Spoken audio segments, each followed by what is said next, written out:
মিরাজকে কেন হঠাৎ ওডিআই অধিনায়কত্ব থেকে সরিয়ে দিল বিসিবি? আসুন সম্ভাব্য 5টি কারণ জেনে নেই। নাম্বার 1, ব্যক্তিগত পারফরমেন্স। মিরাজের বর্তমান ব্যাটিং পারফরমেন্স খুবই পোর। বোলিং মোটামুটি ভালো হলেও একাই ম্যাচ ঘুরিয়ে দিয়েছে এমন ইম্প্যাক্টফুল স্পেল নাই। কিছু কিছু ম্যাচে তার বিরুদ্ধে প্রশ্নই উঠেছিল যে সে সুযোগ বুঝে নিজে বোলিং করে। নাম্বার 2, অ্যাওয়ে সিরিজে হার। হোম সিরিজগুলোতে দলের পারফরমেন্স ভালো হলেও অ্যাওয়ে সিরিজগুলোতে হতাশা সৃষ্টি করেছে, সবশেষ জিম্বাবুয়ের সাথে।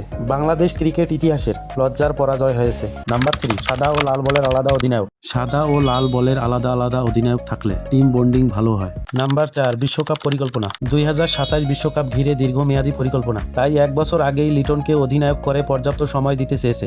নাম্বার 5, ফিনিশিং দুর্বলতা। মিরাজ সাথে ব্যাটিং করে, সেখানে ডিমান্ড অনুযায়ী পাওয়ার হিটিং করে দলকে সুবিধাজনক অবস্থানে নিতে হয়, কিন্তু তার লো স্ট্রাইক রেট বেশিরভাগ সময় দলের ক্ষতি করে, যেখানে তার বিকল্প হিসাবে মোসাদ্দেককে অলরাউন্ডার হিসাবে ভাবা হচ্ছে। নাম্বার 6, খেলার জ্ঞান বোনাস পয়েন্ট। ভাই, যেখানে সরকার বদল হয়েছে, বিসিবি প্রেসিডেন্ট বদল হয়েছে, সেখানে ক্যাপ্টেন্সি পরিবর্তন তো করবেই, ভিতরে তো কিছু রাজনীতি থাকেই, যে কারণেই কিনা আমাদের ক্রিকেটের এমন অবস্থা, দীর্ঘমেয়াদী কোনো সাফল্য বা ট্রফি নাই। এখন ওডিআই দলের নতুন অধিনায়ক লিটন দাস এবং সহ অধিনায়ক তাওহিদ হৃদয়। আপনার মতে এই সিদ্ধান্ত কি সঠিক হয়েছে? খেলাধুলার জ্ঞানমূলক গুরুত্বপূর্ণ বিশ্লেষণ জানতে প্লিজ আমাদের চ্যানেলটি সাবস্ক্রাইব করুন।